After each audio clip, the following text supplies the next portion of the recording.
Hey friends, it's Gloria and welcome back to another video. This one's gonna be a little bit different, but still along the same lines of what I like to talk about, which is historical fiction books. Purging from my shelves. That has been a recent theme from this past year, and the urge to clean and declutter is still strong. So when I redid my shelves about a year or so ago, I put all of my World War II historical fiction books in one section, and then I kind of didn't come back to it. And with the hopes of purging and getting rid of some more of these, I'm going to try the first chapter of every single World War II historical fiction book that I own, which in total there's 34 of them. I own around, I think, like 250 unread books on my shelves, which is too much. I'm hoping to get rid of more books along the way, but I don't need that much World War II historical fiction. This is a genre that many people love reading that is just very overly saturated in the book market and world, I understand. But there are also some really incredible, beautiful historical fiction novels that highlight parts of World War II and that time period and how different people were affected in different countries, and some of my favorite books follow that time period. So I don't want to write them off completely. And then at the same vein, there's also a lot of poorly written, just not well developed books, but are just going for the World War II theme because they know that there's a readership out there and that people are going to read those books, and they're just not good. I know that in this 34, there's bound to be some really amazing ones that I think will be incredible reads that might be new favorites, and I think there'll also will be some duds that I probably would hate. So in hopes of narrowing down my selection when I am in the mood for World War II historical fiction, I want to select from a grouping of books that I'm actually excited about, that I know what I'm getting into, that they have themes and writing that I actually enjoy reading about. So that's the hope. That's the intro. It might be a long one. It might take me a little while to read the first chapter of 34 books, especially since maybe some chapters are 30 pages long and some are like 2 pages long. So we'll just see. I have a little spreadsheet to keep track of all this where I wrote the title, the author, the setting, the Goodreads rating. Even though I love Storygraph and I use it, Goodreads just has a larger user base, so it's better to see like what the average rating is. I'm just curious what the highest rated World War II historical fiction book that I own is and what the lowest one is. And I don't think that that will influence my rating of the first chapter. So I'm gonna give a first chapter rating from 1 through 5 and then a note, because it's gonna be hard to keep track of 34 books and relay that information to you. So I'm gonna go through this. I wanna check in every 5 books, and I will have just my ongoing ranking of most likely to read, favorite first chapter, really enjoyed it, to least likely. I don't know how many I want to get rid of, maybe 10. I think I'd like to at least get rid of 10, hopefully more books. So maybe the lowest 10 on my ranking, I'll just say goodbye to, because I honestly probably would not read them in the next couple of years, so why do I need to hang on to them? As always, your feedback is very welcome in the comments about which books you've loved and read, which ones you've hated, which ones I should read, which ones I should get rid of. Please let me know. I know this is a big topic in historical fiction books that people love or hate, so any of your thoughts are welcome down below. Also, don't be offended, hopefully, about my unpopular opinions, because I'm sure that I'll have some on some books that you love. Maybe convince me to keep it if you think it's worth my time. So I will check in when I have some thoughts about my first 5 books. Okay, I'm back again. I swear some time passed, about too much time, because I did read the first chapter of 4 of these last night, and then I read 1 more today. So I do have 5 total books to check in with you about. I'm not reading these in a particular order, except I did choose 2 of them because one is the highest rated Goodreads and one is the lowest rated. For the highest rated, it is The Last Green Valley by Mark Sullivan. I own both this and Beneath the Scarlet Sky, and Beneath the Scarlet Sky is actually number 3 in average rating. This is the author's book after that really beloved historical fiction book that so many people love. I have yet to read, and I will read the first chapter. I've actually read the first chapter before, and it made it pretty high on the list. I'm gonna read it again, and I'm still gonna keep it. So I'm not getting rid of this, I know for sure. I'm also doing this project in hopes that I'm re-inspired to pick up some of these books on my shelves. Anyways, The Last Green Valley, what I like about this book is that it is set in Ukraine and it covers a perspective not usually covered in these books. I guess I should give a little rundown about what actually is on my shelves, but I'll do that after I talk about this book. What I got from the first chapter is that we have a family, a husband, wife, and 2 sons fleeing the area where they are currently living because Stalin is right on the verge of attacking the Germans. And so they're headed west, and this is mainly set in Ukraine, so I know that they're gonna end up in Ukraine eventually. And the tone is already very tense, very like morose and sad. I feel like there's gonna be a lot of heartbreak in here, and it's gonna be quite a devastating read. And I've yet to read this author, like I said, but I do want to read this book. So this one was a good one, and I will definitely be keeping it on my shelf, reading it. Let me know if you've read it. I should say that about every book. Let me know if you've read any of them and what your thoughts are. Then the lowest rated book is Send For Me by Lauren Fox. Oh, this was 4.49 average rating. This one is 3.43. And I can maybe see why this doesn't work for some people. And out of the stack of 5, it is at the bottom of my stack. And as I keep trying the first chapter of these, we'll see how far this moves down. But in general, the writing style is really weird. There's some present tense. I don't fully remember, you know, English Class 101, all of the tenses and why, but it is just very clunky, weird writing style that actually takes me out of the story. Like, I'm so focused on the sentence structure and the wordage that I'm taken out of the story, and I'm not actually taking in what the author is describing. Instead, I'm just focused on like the grammar of it. It's not horrible. Like, I don't hate it. I'm not like, oh, I'm not gonna read this, but it definitely takes me out. And what I got so far from the very few, these aren't actual chapters, they're just like paragraph breaks. So it's kind of, I shouldn't say stream of consciousness because it's not, but it is this like very just kind of thought after thought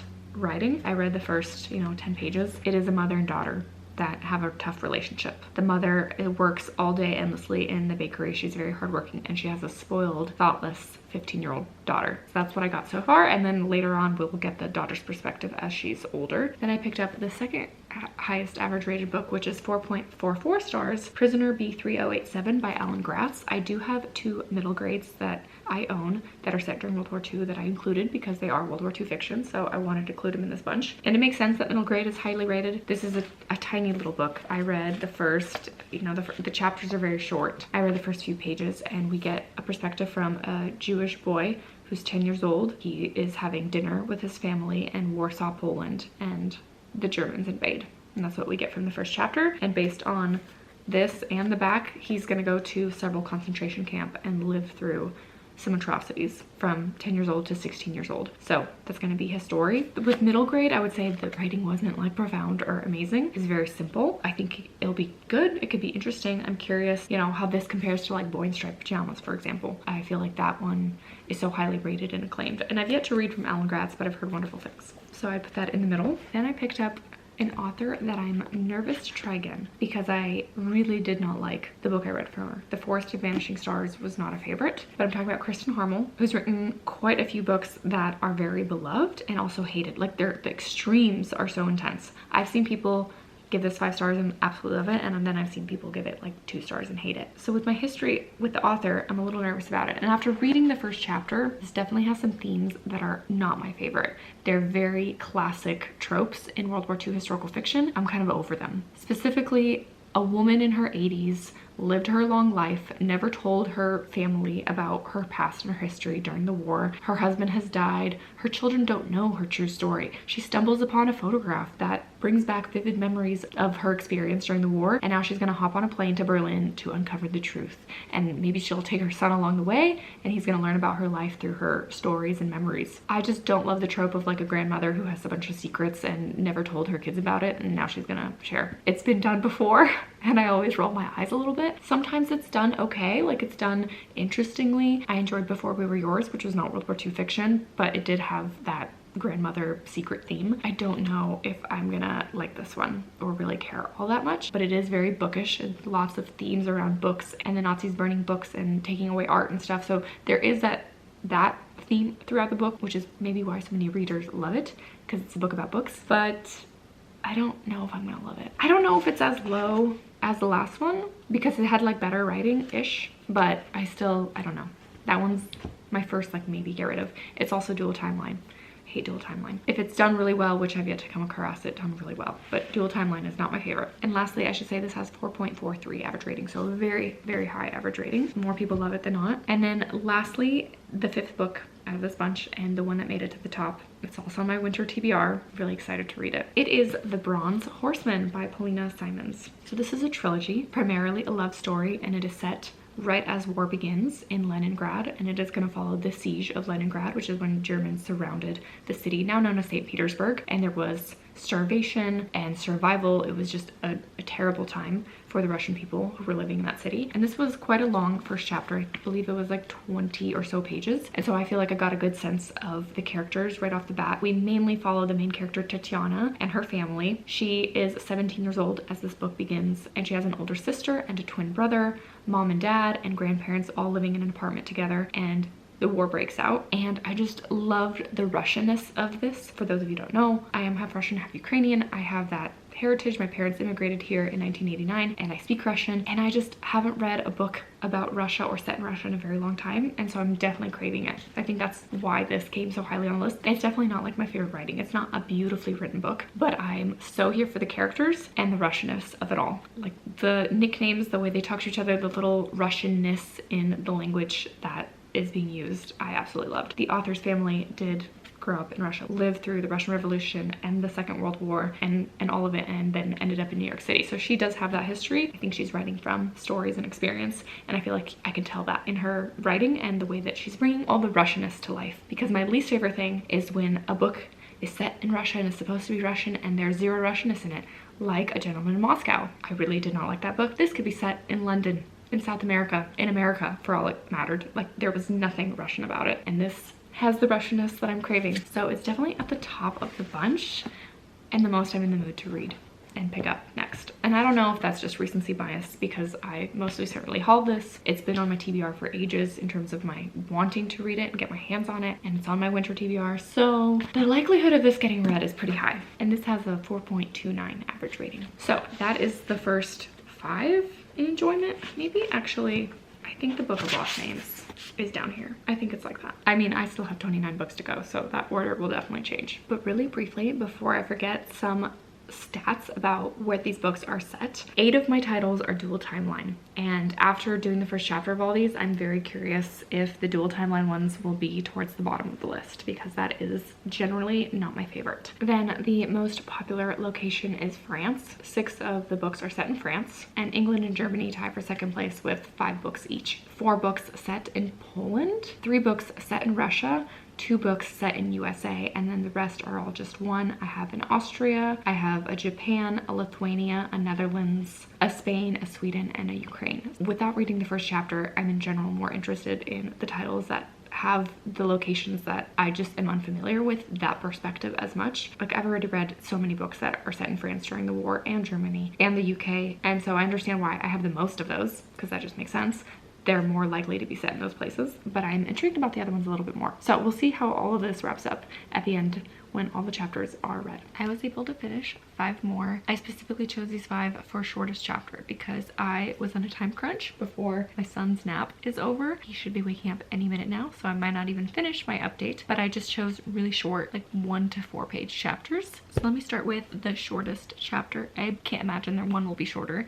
This one is 1 page, literally just this 1 page. This is my second middle grade in the bunch. Words on Fire by Jennifer A. Nielsen. I read a book about the Berlin Wall by her, and I enjoyed it. It got me into wanting to read books about the Berlin Wall. This one is the one that is set in Lithuania. I have read a Lithuanian World War II book, and that was a Ruta Sepetys book, Salt of the Sea, which is one of my all-time favorites. All I got from the first chapter, it is going to be about a young girl that is from Lithuania against the Russians occupying the country, and she's going to try to save her parents. I don't always love the theme in middle grade books where the child needs to save the parents, because it seems very unrealistic for me. Like the realist in me raised my hand is like, hello, you would not be able to do that, child. But I know that's kind of the fun of a middle grade story. I'm putting this slightly above this one because Warsaw, Poland, and the writing of this one didn't intrigue me as much as this one, even from the first couple pages, but it's just right next to each other. Next, right above it, I picked up Hannah's War by Jan Eliasberg. This one is going to be, I believe, dual perspective, dual timeline, but the timelines are only like 4 years apart, or maybe it's one story, alternating timelines,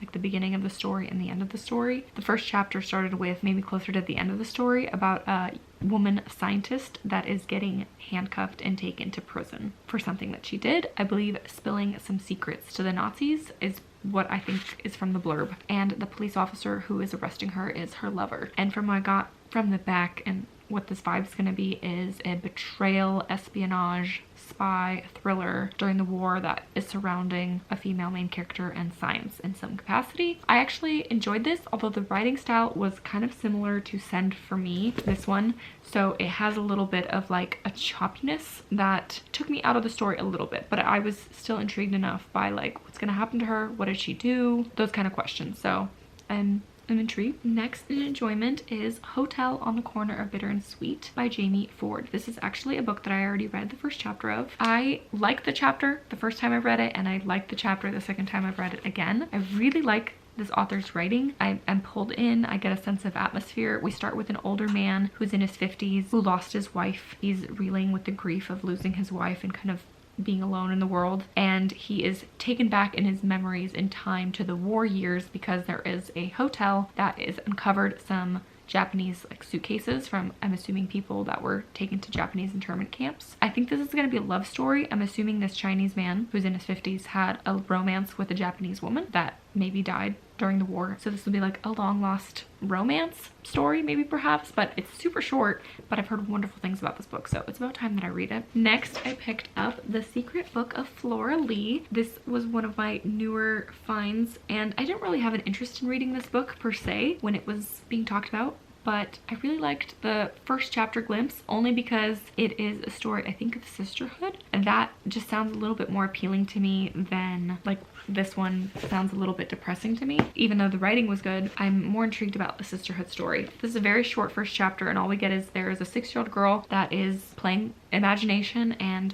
she wanders a little too closely to the rushing river Thames near Oxford. That's all we get. Is she gonna drown? Is she gonna get lost? What's gonna happen to her? Her name is Flora Lee, so this book has something to do with her, and she has an older sister that's supposed to be taking care of her. That sounds just kind of refreshing and interesting to me, rather than some of the themes that have been previously mentioned in this other group of 10. So I'm intrigued by that one. I think I use the word intrigued too much when it comes to filming videos. But this next one I'm surprised about how much I enjoyed is Bridge of Scarlet Leaves by Christina McMorris. So she has her acknowledgements in the beginning, which actually was kind of nice because I learned, one, is that this is a signed edition of this book to Teresa, and she's a local to me author, which is kind of fun. I don't know anything about Christina McMorris, but she talks about doing research in the Multnomah County Library System, which is Portland's library system, and says she lives in the Pacific Northwest, so that's kind of cool, local to me. But we start off in California, and we have a 19-year-old girl that is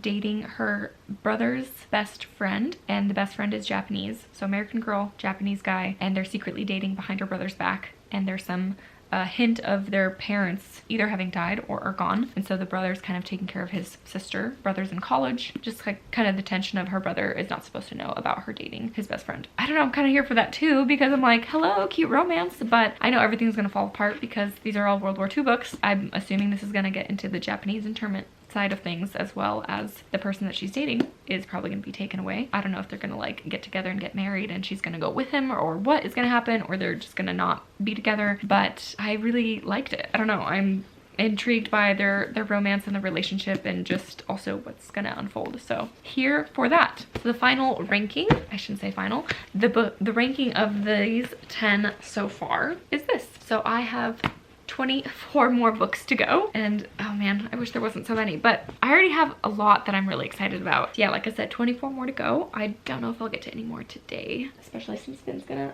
oh, he's sitting up, he's awake, he's ready to go. So time to go be a mom, and I'll read more when I can. Hey, same sweater, different day. It's nap time again. The only time I can do anything with my life, but I have 5 more books to check in with you about that I read last night. I was already in my PJs, comfy in bed. I wasn't gonna do a check-in, but I did read 5 more first chapters, and I wanted to just check in really quick right now to slot them in my ranking. So the first one is The Narrow Road to the Deep North by Richard Flanagan. This is a book I found in a little free library. It's a Man Booker Prize winner, and I'm not a big prize girly, and I feel like from this first chapter, I was like, this is probably why I don't like a lot of these books. This is definitely the first book that I'm like 100% I'm gonna get rid of. I'm not gonna read this. Out of the 15 first chapters I've read so far, this is on the bottom of the list. The first chapter was super short, but it was so wordy and flowery And at the same time, I had no idea what the author was trying to say. Who are these people that you're randomly having like kind of some dream sequence flashback to? I just found myself going, what are you even trying to say right now? Besides saying that you know a lot of words as an author. And that might just be me being like, I'm too stupid to get this. The next one that I also rated fairly low, actually comes up right just above this one. I also feel pretty confident in getting rid of it, is The True Story of Hansel and Gretel, a novel of war and survival by Louise Murphy. This is a book I've had on my shelves for over 15 years. I remember buying this at Costco, and you know, when I'd go on a Costco trip with my mom when I was like 14 or something, and I'd be like, I want a book, and she'd let me pick one, and I picked this one because I think I was into some historical fiction in like the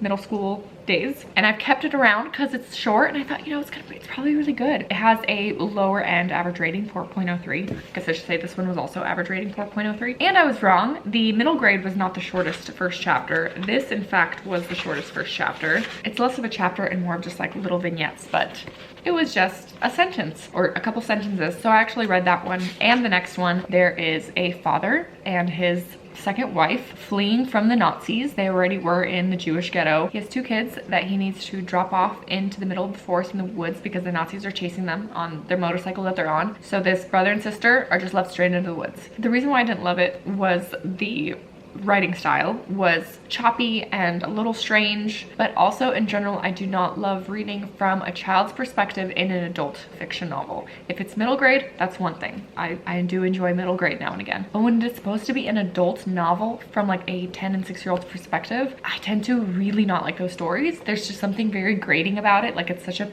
pet peeve of mine. It's annoying to read because I feel like the author's trying too hard to sound like a child and not succeeding. But it is also paired with very adult material, unlike middle grade. That is my theory with this one. I could be wrong because I obviously haven't read it, but I feel pretty confident getting rid of it. Next, I picked up The Historians by Cecilia Ekbach. This is a novel that is set fully in Sweden, which I do like that it is from a perspective in a country that I've not read before. Sweden, like Switzerland, was technically neutral during the war, but the author does start with the preface that I read about how Germany still used Sweden and how ultimately was the country surrounded by other countries that switched alliances from both sides. Also, my dishwasher is very loud. Sorry about that. I like the historical note at the beginning because it really set the stage of like, okay, where are we at? What's gonna happen? And from the very first chapter, we just get a perspective from a 13-year-old girl who is trying to catch a rabbit in the woods, and she gets scared because someone's in the woods with her. Kind of a similar chapter to The Secret Book of Flora Lee, where we have like a younger child and they're alone in the woods and something bad's gonna happen to them. So it was okay, but nothing too exciting. Next is The Paris Architect by Charles Balfour. Although I like the first chapter, I don't know if I care to keep this book. Even though this is higher ranked than some of the other ones, I just feel like this will be a story that I don't think I'll care to really gain something new from because it's kind of one I've heard before. So in this first chapter, I learned that we follow a man in Paris. The Germans are occupying France, and he's an architect. He has a rich client who wants him to do some work. He witnesses a death of a Jewish person by some German soldiers. He's pretty, like, I shouldn't say lax about the war, but he's kind of like, I don't want to get involved. Don't ask me questions. I'm just gonna put my head down. And then assumingly with where the story's gonna go, he's actually gonna get involved in the resistance movement in some capacity, at least hiding Jews. I believe that's what's gonna happen. The first chapter I noticed had quite a bit of language and actually was very violent, especially in that death scene, shockingly so. So I don't know if this will just be a little bit too like kind of gritty for me, even though obviously we're again talking about war. It could get gritty, it could get violent, I understand that, but it's something about the writing style. Maybe this is a bit too harsh for my taste. So this one's like, I don't know, it's a maybe. I'm on the fence about it. Please let me know if you read it. Maybe that will help make up my mind. And lastly, one I was kind of surprised by, even though probably shouldn't have been because it has a high average rating of 4.35. This moves to 3rd place in my rankings, which I'll show you right at the end. Eternal by Lisa Scottoline. She is such a prolific author, my goodness. Even in this first page, she has all of the books that she's written. And working at the library, whenever I do have to pull a book of hers off the shelves, there's like a million titles to read from. This one was only published a couple years back. It is primarily set in Italy. And I think what I really enjoyed about it, which is kind of surprising, it's just the mood that I'm in currently. I don't know if it's because we're close to Valentine's Day and it's February or what, or I just haven't read a romance in a while. But my top 3 are all romance books. So if this puts in number 3. They're all just like a sweet young romance, which I don't know if I need to read about that during the war, but I know it happened. And for some reason, I'm just drawn to that kind of plot line more than like a super heavy depressing one. But because this is set during the war, I know it will probably end tragically. Like the love story is not gonna be great. What I learned from the prologue in the first chapter, that there's a young girl who's a bit of a tomboy, who's best friends with 2 boys, and she's gonna fall in love with the Jewish one. She talks about being under Mussolini's rule in Italy and how that will affect things. And then there's a 20-year jump into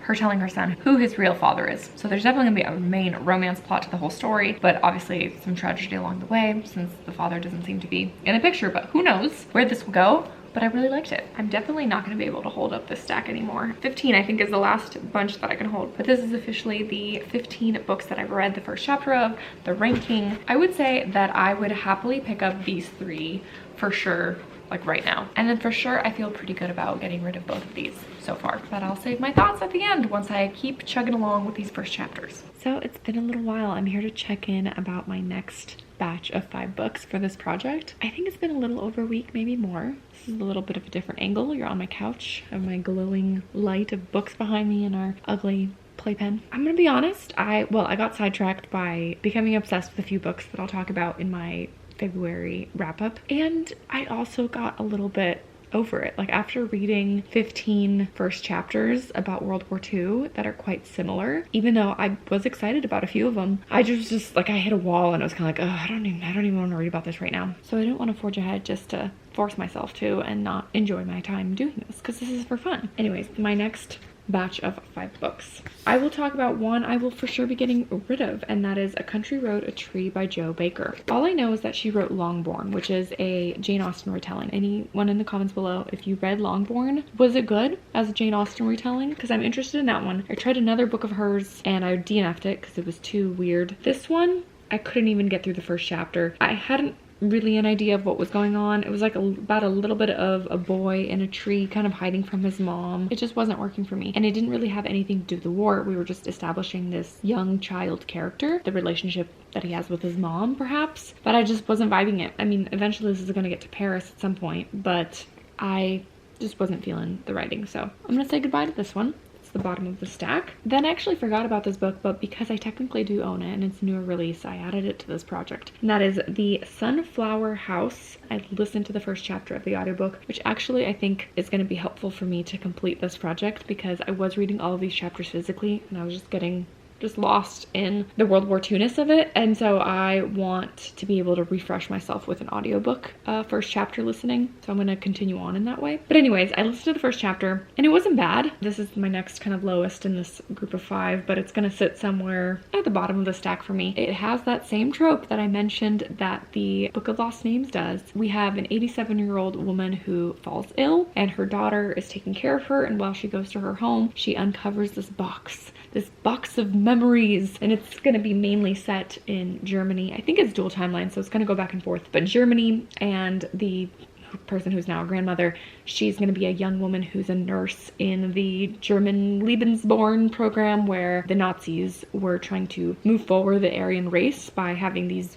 perfect Nazi children, and she was a nurse in this house chateau taking care of these kids. So who knows if her daughter's her daughter, right? There's going to be family secrets to unfold, and that time of the war that this old lady never talked about. I just really hate that trope for some reason. I'm just like, oh gosh, family secrets, old grandma dying, a box. It's like a cliche, like a box of memories. Okay, cool. I put it a little above the Book of Lost Names. I would say they're pretty even though. They're right there. It's almost the exact same kind of story unfolded. We have something that flashback of memory, and now they're going to tell their story, and it's going to go back in time to what happened there. I gave this chapter a pretty low first rating to start off with. Next, I have 2 books that kind of fell in the middle for me. Gave them like a rating of 3 for their first average chapter, or 3-ish something. The first one is The Paris Seamstress by Natasha Lester. I had a hard time getting through the first chapter of this because this is where I hit my World War II block of like, okay, we're set in Paris, the German soldiers are about to invade, we have a person who's been living there for a while, she's a seamstress, and it was just a little, it was fine. It was fine. I didn't really feel anything towards it. It's just one of those things that I was like, I don't want to read this right now. I don't want to read about you being in Paris when World War II breaks out. Similarly, The Keeper of Hidden Books by Madeline Martin is about a young girl. This one was a little bit more gripping than this one. I would say it was several notches above the Paris seamstress, but we have a group of young girls that are all in Warsaw, Poland. They are all finishing up their college exams. They're preparing for the war of what's coming. A group of friends who are starting a book club, reading books that Hitler is banning in Germany. So the anti-Hitler book club. The main character's best friend is Jewish. That's all I got so far. Again, fine, like not bad. I definitely would be keeping this one and definitely want to read it one day because I did really enjoy The Last Bookshop in London by this author. I didn't find it to be too cheesy of a World War II historical fiction, but I'm like, again, hitting the block of like, oh, another Warsaw. I mean, I'm going to run into this problem as I continue on and have to read another 15 more first chapters unless I just stumble upon something that's quite different. And lastly is Batch of 5, and it moved into second place, I think because it's just a little bit different. And I'm like, okay, we're getting some mystery at least thrown in. I'm getting some intrigue in the first chapters. And that is The Huntress by Kate Quinn. I'm kind of hit or miss with Kate Quinn's books. The only one I've truly really enjoyed was The Diamond Eye, which was about a female Ukrainian sniper. And that was an interesting kind of thrilling read. Her other ones have always been mysteries. I most recently read her newest, which was The Briar Club that came out in 2024. Again, I always enjoy her books. Like I never hate them, but the characters sometimes are lacking for me. The choices that they make, they lack some morality at times, or her books are just a little bit grittier than I would prefer. They're either language or sexual content, but she writes strong female characters. All that to say, I think this one moved into second place because this was about a spy. So there's a little bit of a prologue and then the first chapter. There's a woman who's known as the Huntress who was friends with a lot of the Nazis, and she brutally killed some people, either refugees or Jews, and the Nuremberg trials are about to start, and one reporter wrote an article about maybe trying to find this Huntress, and that's kind of a little glimpse that we got. And then the bulk of the first chapter was that we have a teenage girl that lives with her father in the States, and he's been a widower for a while, and there's this woman that moved from Austria not too long ago, and her dad starts dating her, so they meet. I'm assuming that this woman who is, you know, hiding her past, and the father says don't bring up her past, she lost her husband during the war and had a tough time. I'm assuming she's the Huntress. I think she's gonna be like the spy. I was just kind of intrigued by the woman presented in the first few pages of this novel, and again, just reading something a little bit different than these other books that I'm kind of getting bogged down with. This might be the worst lighting of the video yet. I have my computer glow and my nightstand light behind me, and it's very yellow and blue at the same time, but I have my next 5 books that I want to mention, and I'm gonna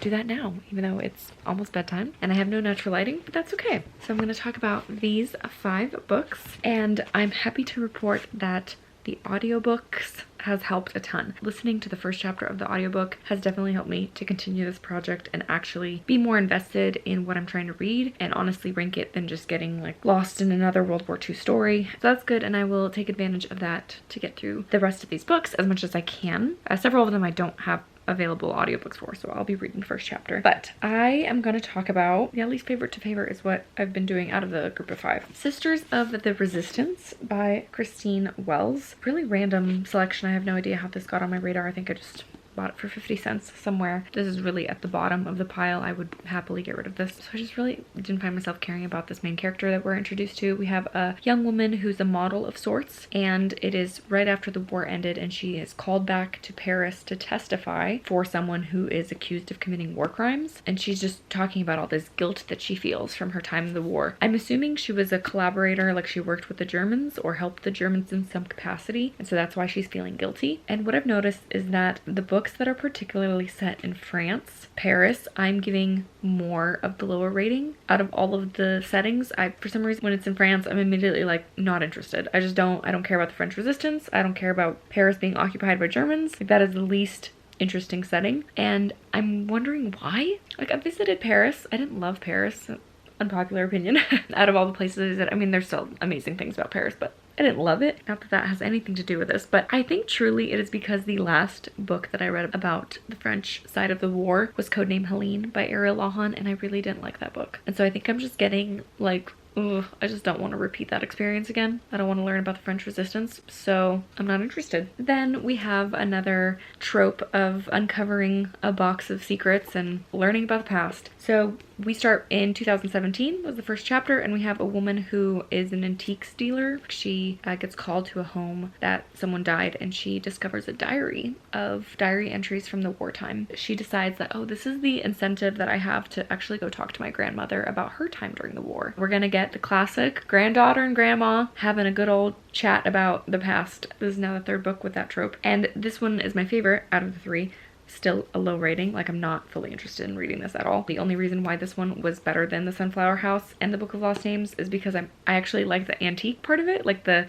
antiques dealer side of things that was uncovered in the 2017 timeline, even though I don't know how big of a role that's gonna play. The antique side was fun. My sister loves thrifting and antiquing, and I don't, I mean, I try to, but like I don't get it. I'm so bad at it, or I just get very overwhelmed. Then we have another Resistance, Sisters of the Resistance. This one's Angels of the Resistance. Also Girls Walking Away. Oh, man, all these covers suck. All of these World War II covers are atrocious, but all that to say, this one was a little different because it's set in the Netherlands. So there's that, at least. And we have a young girl who's a nanny in the Netherlands, and she is hanging out with these two kids that she's watching and sees a German plane flying over, and then she's contemplating how the Netherlands will stay neutral during the war and how probably that won't happen. It was fine. It definitely gave a path that maybe she'll join the resistance in some capacity, and given that it's in the title, like, again, very middle of the road. Didn't really do much for me, but the Netherlands was a little bit more interesting than some of the other locations. One I was kind of surprised by, I thought that I wouldn't really care about this one, but I was a little drawn in, The Warsaw Orphan by Kelly Rimmer. I keep forgetting to say what the average rating is, but this one has a higher one, 4.37. The first chapter starts at the Warsaw Ghetto, which I have read several books about the Jewish ghetto experience. This one was really brutal. It kind of just gripped me right off the bat because of how harsh it is. I think this is going to be a very depressing read, but we follow a young boy and his brother, and they pick up corpses like that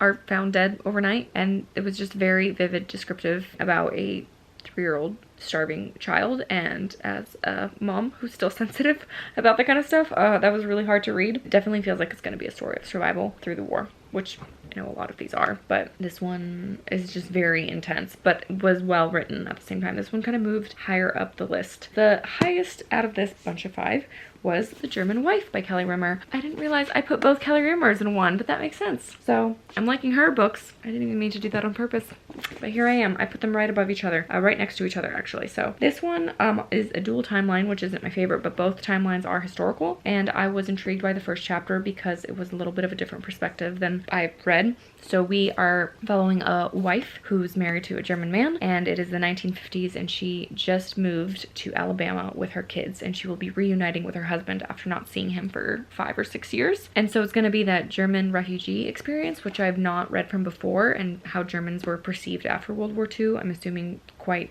a lot of discrimination, and then I'm assuming we're also going to get flashbacks of what her experience was like during the war, things that she did or things that maybe her husband did. I liked it. Both of these were like 4-point average rating, towards the top of the bunch so far in the top 10, but who knows if they'll stay there. It's been another while because guess who got deathly ill? Me.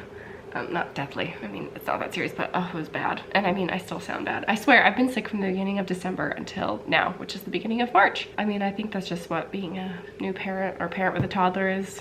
You're just always sick, and they're always sick, and that's great. But anyways, I want to finish this project, and I'm so close. So I read my next batch of 5, plus 2 more, and then I have 3 left, and I'm determined to finish today. So let me mention the next group of 5 that I will say were all pretty mediocre. Since it's been now, I think like 2 or 3 days since I've read these. I couldn't really even tell you about them much, but I took notes, so here we go. The German Girl by Armando Lucas Correa. Also, washing machine, you know, it just is the way it is. This has a lower average star rating of 3.81. We follow a rich Jewish family in Berlin, and they're very much not traditional Jewish in any way, just their heritages. And there's a young girl, and she just doesn't understand why she's hated, why she's looked down at, and there are plans for her family to get onto an ocean liner and flee Germany for safety. I actually enjoyed this one. You know, it's like middle of the pack. Then right below it, I have The Last Train to London by Meg Waite Clayton. I actually read the first chapter of this one in my previous Try a Chapter of Popular Historical Fiction Books video, and I didn't remember much from it. And this was a nice short little first chapter based on a true story about a woman that smuggled children from Austria. I wasn't particularly drawn to read this in that video the first time trying the chapter, and again for this one as well. It's in the middle of the pack. There are other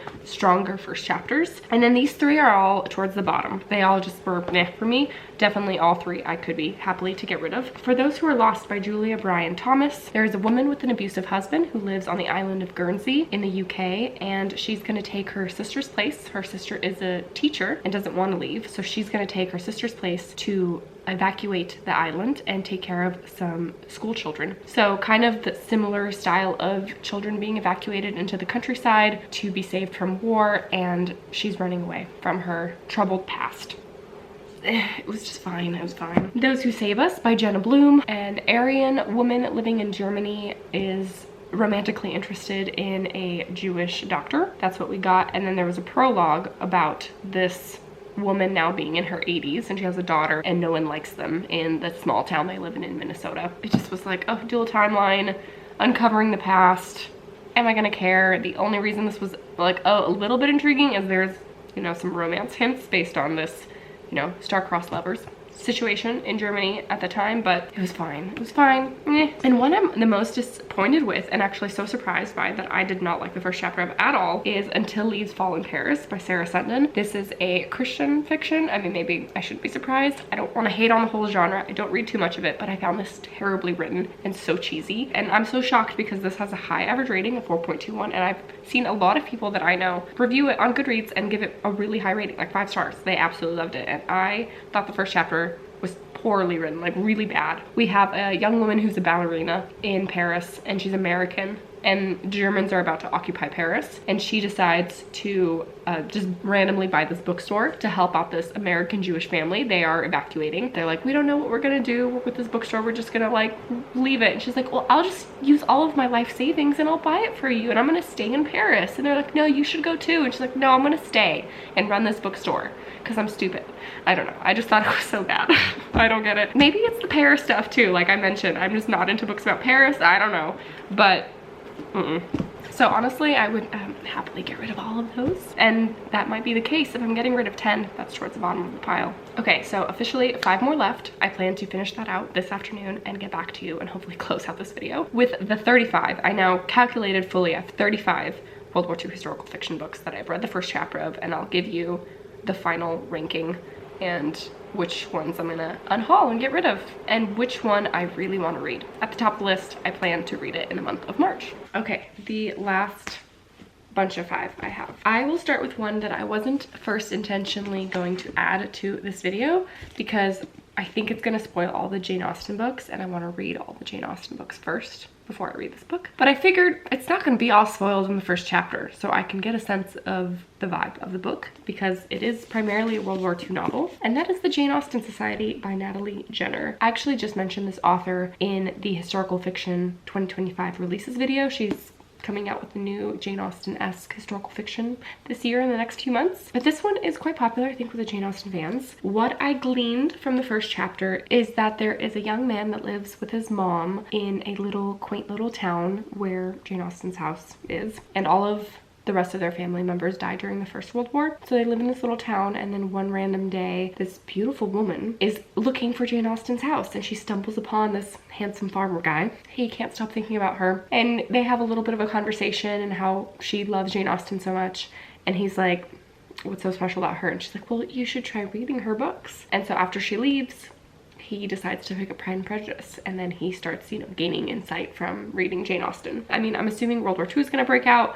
Maybe the woman will come back in his life. Maybe there'll be other people in the village or something, and they are all going to read Jane Austen novels together. I liked it. It was like towards the top of the list. By that I mean, you know, in the 4-star range of a first chapter. Glad I read the first chapter to get a feel of what the book could be about. Then I picked up very popular Atonement by Ian McEwan. I have watched the movie years and years and years ago. I don't recall too many details except that it is about a very young, meddlesome girl that spreads a rumor or says a false lie or something that she believes to be true, but which actually wasn't the case, and it ruins the lives of some people. From what I'm remembering, you know, Keira Knightley and James McAvoy character, they were hooking up in the library, and then she saw it and then said some things, and they were separated. People died. Their love was falling apart. I feel like I remember that kind of stuff. I did get her perspective in this first chapter. She seemed like a very precocious little girl. She wants to make this play, set it up for her family. She has people visiting and her brother returning. From her perspective, we just get that she kind of thinks that she's the center of the world, and what she wants is the way things are gonna go, and if they don't go that way, she's kind of gonna stir fuss. So we're getting the preliminary feeling of this little girl and the things that she's gonna see and determine and what's going on in her worldview. I don't know how much of the war is actually going to be depicted or played throughout this novel, or if it's just going to be like set during that time, but it was really well written. I don't know if I'm gonna like it because I kind of can't stand little children characters sometimes, especially if they're annoying and meddlesome and are gonna make some dumb choices and ruin the lives of some people. And so I have a feeling that I'm not going to love this book because I don't remember loving the movie for all of the same reasons, but I can't fault that it is a well-written first chapter. I got a really good sense of place. I got the feeling of this little girl and the setting and the vibe of the house and the vibe of the family. Like, I felt all those things, so there's that at least. Next, one of the oldest books on my shelves, The Time in Between by Maria Duenas, translated by Daniel Hahn. I got this book forever ago at Costco. I want to say like 15 years ago. This is a novel that spans many years, I think primarily set during the Second World War, but from the first chapter, it already covered, you know, this girl's adolescence and kind of growing up from 12 to now we get her in her 20s and what she went through in that time period and how she became a seamstress with her mom. We're getting the feeling of the history of what's going on in Spain because this is mainly set in Spain. I think she might travel in this book, and she's about to marry a young man, and then she buys a typewriter, and she makes it known in the first chapter that that is what changed the course of her life, this typewriter. I believe from the back and like the blurb of the book, she's gonna be a spy in some capacity. This felt so much like Isabel Allende's writing. I only have read Violetta from her, but this gave the same vibe, not just because those are both women authors that are translated from Spanish. I don't think that's it, but it was just like the setting, the same way I got this span of years about a singular female character in Chile. This felt the same, but in Spain. And so I feel like because of this length of the book, like we're gonna get a lot of stuff going down. This is definitely gonna be a journey, and I feel like I will enjoy reading it. It's just gonna take some time. I did really like this one, so I'm looking forward to diving into this one when the mood strikes. Next, one that I don't know how I feel. Like, I know it's gonna be in my top 10, but The Winter Garden by Kristen Hanna. This is a book that I've been meaning to read for years and years and years. And I actually have read the prologue and the first chapter before. I started reading this book and I just put it down at some point. And so I reread them. I think it's very readable, but the problem is I don't like a single character. We have a very fraught mother-daughter relationship. We have this mother who's treated her daughters just atrociously, super cold, gives off the vibe that she wishes they weren't in her life, kind of doesn't care about them. And then we have the daughter, and her marriage is falling apart. She's the main character. We're gonna follow her perspective. We're gonna dive into the Second World War, I believe the siege of Leningrad. We're gonna learn about this mother's history, why she's such a terrible mom and horrible person, and the things that happened to her. I'm sure there'll be reasons. I don't care what trauma or tragedy you went through, you still don't get to be a crappy mom. So I'm just like, I just don't foresee me coming to the other side and being like, wow, yeah, that makes sense. So I don't know, I don't love any of the characters, but it is readable in that sense. Like, I flew through 30 pages of the first chapter, but I know this is gonna be probably a good book based on the ratings and based on how many people love it. I have had hit or miss experiences with Kristen Hanna, but they're all usually pretty tragic, women-focused stories. I don't know about this one being in Russia and that kind of connection with me. So it's in the top 10, but my prediction is I might not like this one. We'll see. It all just depends on what choices these characters are gonna make. Okay, last, Beneath the Scarlet Sky by Mark Sullivan. I had already read the first chapter of this in my previous tried first chapter popular historical fiction vlog, like I mentioned. And this one came, I believe, in first or second place. In this video, it's coming in 5th place. It's still really good. Very readable as well. I love the author's note in the beginning. I feel like I'm gonna be along for this ride about this young teenage boy. It spans the course of 1.5 years or 2 years and primarily what went down in Italy. It is known as the Forgotten Front because there's so little historical evidence left after the Nazis burned everything about what happened in Italy. But we're gonna get a Catholic underground of Jews escaping and smuggling them out. We're gonna get Nazi occupied Italy. I feel like I'm gonna get a really good sense of place and I'm gonna fall in love with characters and it's gonna be good. Like, I feel like this will be a good read.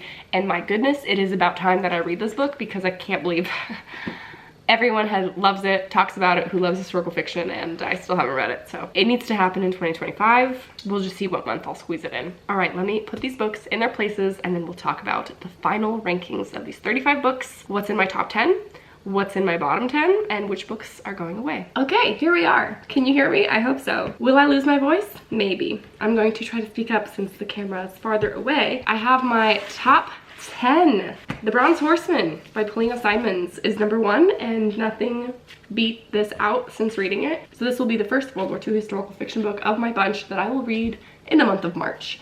So I am excited, and this is also on my winter TBR, so I'm very excited to read this, start the series. I really hope I love it. The Huntress by Kate Quinn.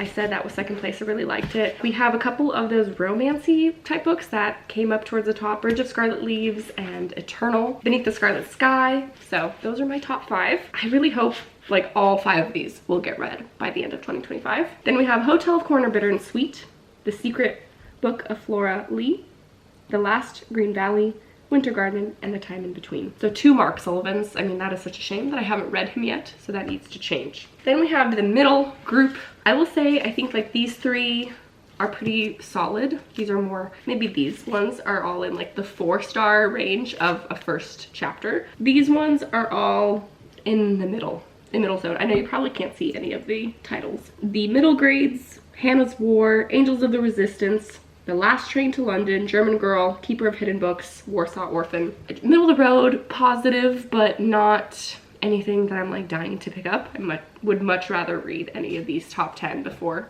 pulling towards these. And then we have the bottom 12. Really the bottom 10, and then I added these 2 because I think they can go as well. I would happily get rid of all of these 12 books. I just don't think I'm gonna care. I don't think I have a desire to read them. We have those grandma trope stories that I didn't care to read about. We have a lot of the books that were set in Paris that just didn't care about. Some of these bottom literary ones that I just found to be really just not my writing style, just not my vibe of liking to read. I think these are all gonna go goodbye, unless you can convince me otherwise. 300 physical books owned, 22 of them being World War II historical fiction. Ideally would probably like get rid of these 2 and just have this top 10 and be fine with that. Because I'm not gonna read these 10 in this year. I mean, I could, but I also want to read other historical fiction and other genres. But I feel good about getting rid of 12 at least, because I don't need to have this many on my shelves. And that was the whole point of the project. So successful in that sense. Any of these books that you also just like hate, let me know, because I could be convinced to get rid of them. Thank you so much for watching this very long, I'm assuming I haven't edited it yet, but very long video because I had so many check-ins along the way. And I know this is a very love it or hate it kind of trope and genre and time period that people love or hate to read about. So let me know what you think. I know many of you comment and really love World War II, and then a lot of you also are on the I'm over it page. I'm somewhere in between. I'm critical of the historical fiction I read, especially in this time period, but that doesn't mean that I'm gonna stay away from it. All that being said, let me know any of your thoughts down below about any of these books or any of the things that I said. And what is your favorite World War II historical fiction book that you've read? Or any top ones that are on your TBR? Let me know that as well. Thank you so much for watching today, spending a lot of time with me, I'm sure. And I will see you guys in another book video soon. Bye.